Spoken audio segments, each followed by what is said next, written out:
Holy shit. Wait, not that.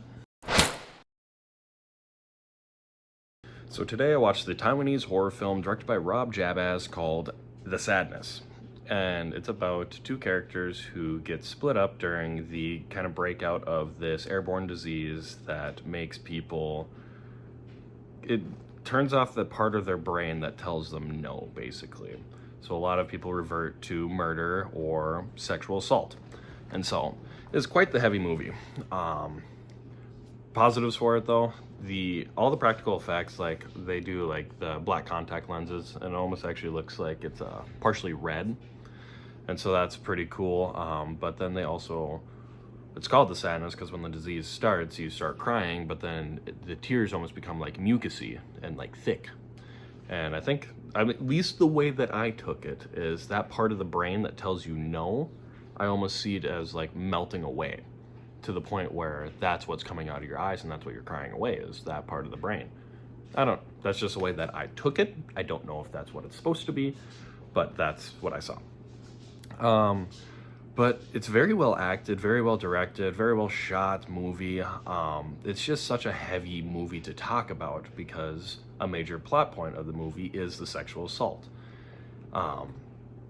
There's one bad guy who I don't think they ever really gave him a name. He was just a businessman who he wants to sexually assault this girl, our main character. And oh my god, is that guy menacing, and he does fucking fantastic in this movie.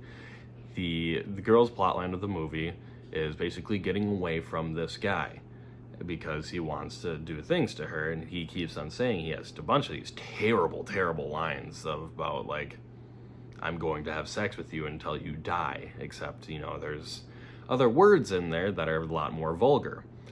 But that storyline was insane, and like every time she was on screen and I knew that guy was around, my heart was starting to pump a little bit harder.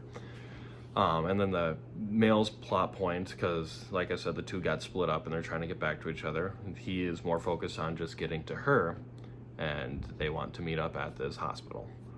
The movie itself, like I said though, it's pretty damn good, very entertaining, even though entertaining doesn't feel right to say because it's it's so over the top with blood and violence, and it's so over the top with its sexual assault. And so to say I recommend it sounds bad, but I do recommend seeing this movie if you aren't of the faint of heart, because this movie is, like I said, very over the top.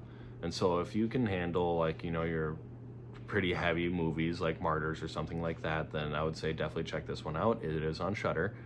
I don't really have much more to say about this because there's a lot of this movie that revolves around, like I said, murder and sexual assault. And so I almost feel like there's not much more that I can say about this. Just check it out, I guess, like I said, if you're not the faint of heart.